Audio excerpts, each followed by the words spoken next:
ዛሬ የምናየው የኃይል ታሪክን የምን ታሪክ ብትሉኝ የኤሌክትሪክ ኃይል ታሪክ ከየት ጀመረ ከየት መጣ እንዴት ሆነ የሚለውን በዝርዝር እናያለን። አሁን በጣም በዘመናዊ ሁኔታ የፀሐይ ኃይልን እየተጠቀምን እንገኛለን።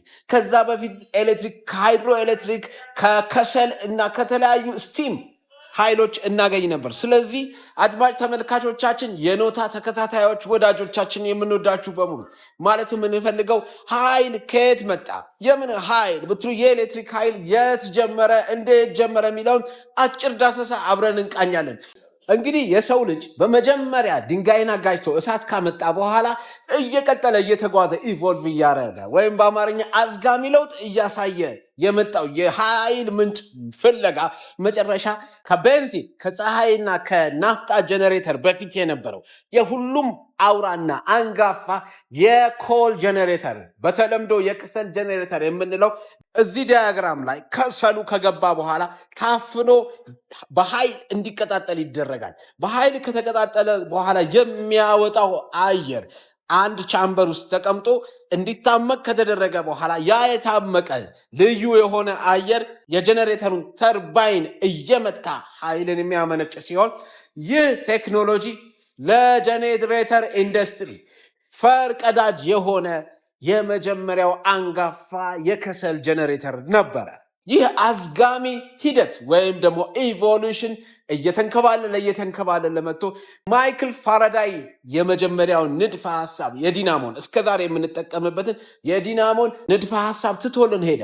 በመቀጠል ጀርመናዊው ኒኮላ በጋዝ የሚንቀሳቀሱ ጀነሬተሮችን ሰራልን። እነዚህን ጀነሬተሮች ሲሰሯቸው በጣም ብዙ ኃይል በጣም ብዙ ገንዘብ አውጥተው ጥናት አካሂደው ነበር የሰሩት። ጀርመናዊ ኒኮላይ የሰራውን ጀነሬተር እንግሊዛውያኖቹ ክሮስ ብራዘርስ ቀጥታ ወስደው አዳብረውት ወደ ፋብሪካ ምርትነት ኮሜርሻላይዝ አድርገውት የሳይንስ ምርት ከመሆን የሳይንስ ናሙና ከመሆን ወደ ንግድ አሳልፈውት በተለያዩ በእንግሊዝ ሀገር በጣሊያንና በጀርመን እንዲመረት እንዲሸጥ ለሆስፒታሎች እና ለሌሎች ማህበራዊ ተቋማት አገልግሎት ላይ እንዲውል አደረጉ።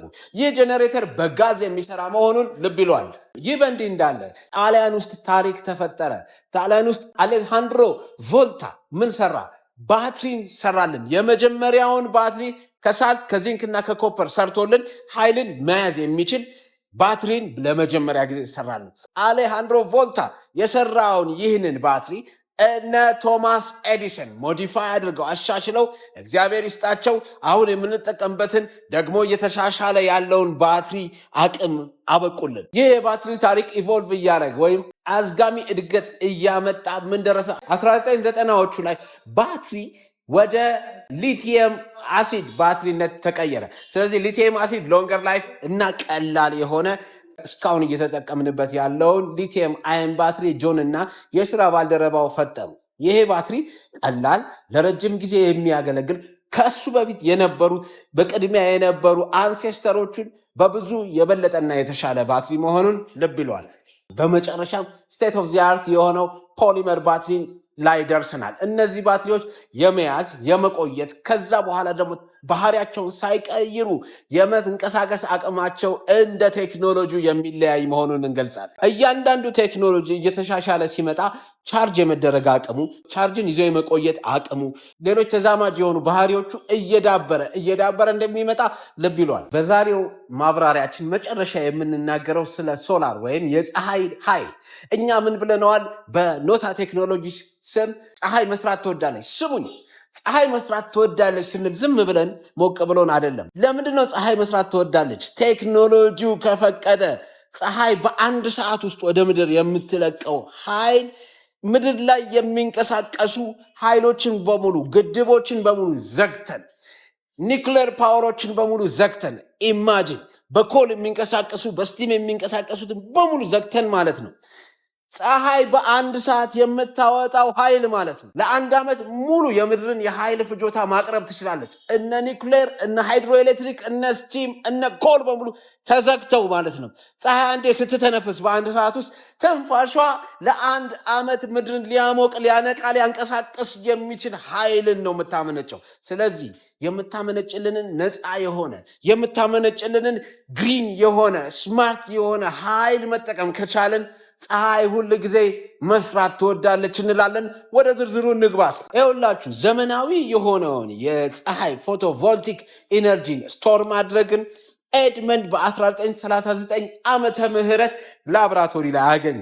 ኤድመንድ በ1939 ዓመተ ምህረት ይሄንን ላብራቶሪ ላይ ሲያገኘው አባቶቻችን ከክርስቶስ ልደት በፊት ከ7ኛው ቢሲ ጀምሮ ምን ያደርጉ ነበረ? ትልልቅ ሌንሶችን በመጠቀም እንጨትን ማቀጣጠል ጀምረው ነበር። ያ ነው ኢቮልቭ እያደረገ ኤድመንድ ላብራቶሪ ውስጥ ምን አደረገ? ፎቶቮልቲክ ኢነርጂን ዲስከቨር አደረገ። እሱ ዲስከቨር ያደረገውን የተለያዩ ሳይንቲስቶች በዱላ ቅብብል እያሳደጉ መጡ። አሁን ያለንበት ቴክኖሎጂ ምንድን ነው? ሶላር ፓኔል፣ ደረቅ የሆነው ሶላር ፓኔል አለ በምስል ላይ የምታዩት፣ ፍሌክሲብል አለ በምስል ላይ የምታዩት፣ የሚተጣጠፍ አለ በምስል ላይ የምታዩት። ግን ልንገራችሁ ይሄ ብቻ አይደለም።